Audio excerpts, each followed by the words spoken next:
नमस्कार दोस्तों। और आज के इस वीडियो में आपके लिए एक बड़ी खबर लेकर आए हैं कि पूरे दिन भर एक बात की खूब चर्चा हो रही थी कि क्या निर्मला सीतारमण के खिलाफ जो केस दर्ज हुआ है तो क्या वो जेल जाएंगी। अब केस किस किस मामले में दर्ज हुआ है, क्योंकि वो देश के वित्त मंत्री हैं और उनके खिलाफ कानूनी कार्रवाई हुई है। कोर्ट के आदेश पर केस दर्ज करने की बात कही गई है। तो किस मामले में, ये आपको विस्तार से इस वीडियो में बताएंगे। दरअसल बेंगलुरु की एक अदालत ने केंद्रीय मंत्री निर्मला सीतारमण के खिलाफ एफआईआर दर्ज करने का आदेश दिया। वित्त मंत्री पर अब बंद हो चुके चुनावी बॉन्ड के जरिए कथित तौर पर पैसे लेने के आरोप हैं। यह आदेश दिया गया है कि अब मामले में कांग्रेस ने इस पूरे मामले में कांग्रेस ने इस्तीफा मांग लिया। सीतारमैया कर्नाटक के सीएम हैं। उन्होंने बीजेपी पर सवालिया निशान उठाया और कहा कि घोटाले के सिलसिले में सीतारमण के खिलाफ विरोध प्रदर्शन कब शुरू करेंगे और उनसे इस्तीफा मांगेंगे। इसके पलटवार में कुमार स्वामी का रिएक्शन आया। उन्होंने कहा कि मुख्यमंत्री मेरा और निर्मला सीतारमण का इस्तीफा मांग रहे हैं, लेकिन क्या चुनावी बॉन्ड का पैसा उनके व्यक्तिगत खाते में गया? उनके क्यों इस्तीफा देना चाहिए? उन्हें मुझे क्यों इस्तीफा देना चाहिए, ये बताया जाए। बीजेपी ने आरोपों को नकारते हुए निर्मला सीतारमण का बचाव किया। पार्टी ने तर्क दिया कि आरोप राजनीति से प्रेरित है। चुनावी बॉन्ड का मुद्दा नीतिगत मामला है, न कि आपराधिक। बीजेपी ने कर्नाटक के मुख्यमंत्री सीतारमैया पर चल रहे मैसूर अर्बन डेवलपमेंट अथॉरिटी मुद्दा केस को लेकर हमला बोला। चुनावी बॉन्ड मामले को लेकर वित्त मंत्री निर्मला सीतारमण के साथ साथ ईडी, बीजेपी के नेताओं के खिलाफ भी 28 सितंबर को एफआईआर दर्ज की गई। मतलब ईडी भी इन्वॉल्व है मामले पर। कांग्रेस अध्यक्ष मल्लिकार्जुन खड़गे का कहना है कि कांग्रेस पार्टी ने इस मुद्दे को संसद में पहले ही उठाया था।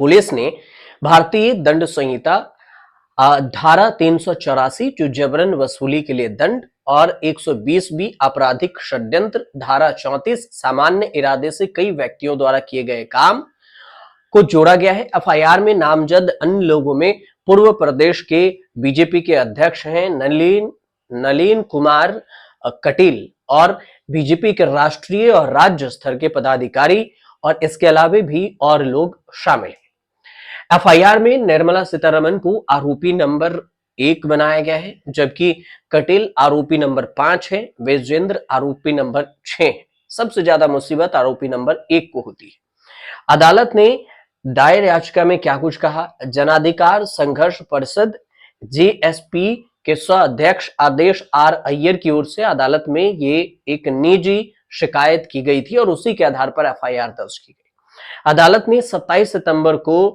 थिलक नगर थाने स्टेशन में हाउस ऑफिसर एसएचओ को एफआईआर दर्ज करने का आदेश दिया। महालक्ष्मी लेआउट निवासी अय्यर ने निर्मला सीतारमण और अन्य के खिलाफ चुनावी बॉन्ड के जरिए जबरन वसूली करने का मामला दर्ज कराया। आरोप क्या लगा है, ये भी समझ लीजिए। अय्यर ने अपने शिकायत में कहा कि आरोपियों ने चुनावी बॉन्ड की आड़ में जबरन वसूली की। 800 करोड़ रुपए से अधिक भारतीय रुपए हैं और इसका लाभ उठाया। शिकायत में आगे ये भी कहा गया कि जबरन वसूली की कार्य प्रणाली ये थी कि निर्मला सीतारमण ने कई कॉर्पोरेट्स, उनके सीईओ, एमडी आदि के यहां छापे मरवाए, जब्ती की, गिरफ्तारी के लिए ईडी का इस्तेमाल किया। ईडी के छापों के डर से कई कॉर्पोरेट और धन कुबेर ने कई करोड़ रुपए की चुनावी बॉन्ड खरीदने के लिए मजबूर हुए। उन्होंने आगे ये भी आरोप लगाया कि चुनावी बॉन्ड की आड़ में पूरा जबरन वसूली का धंधा कई स्तरों पर बीजेपी के अधिकारियों की मिली भगत से चलाया गया। यह भी कहा गया कि आरोपी नंबर 1 यानी कि निर्मला सीतारमण ने कई कॉर्पोरेट और उनके सीईओ, एमडी के यहां छापे मरवाए, जब्ती की, गिरफ्तारियां की, धमकाया और आरोपी नंबर 2 का सहयोग लिया। एक की ओर से कहा गया है कि शुरुआती में आरोपी नंबर 2 की छापेमारी के डर से कई कॉर्पोरेट और धन कुबेर ने कई करोड़ रुपए का चुनावी बॉन्ड खरीद लिया। अब आरोपी नंबर 3 और 4 इसको बॉन्ड को भुनाया। शिकायत में एल्युमिनियम और कॉपर की दिग्गज कंपनी मेसर्स स्टाइलाइट और वेदांता कंपनी का उदाहरण दिया गया, जिन्होंने अप्रैल 2019, अगस्त 2022, नवंबर 2023 के बीच में 230.15 करोड़ रुपए का इलेक्टोरल बॉन्ड खरीदे। वहीं मेसर्स की जो कंपनी है messrs Aurobindo pharma group of companies ने 5 जनवरी 2023, 2 जुलाई 2022, 15 नवंबर 2022 और 8 नवंबर 2023 के बीच में 49.5 करोड़ रुपए के बॉन्ड खरीदे। अब सवाल ये कि बॉन्ड है क्या?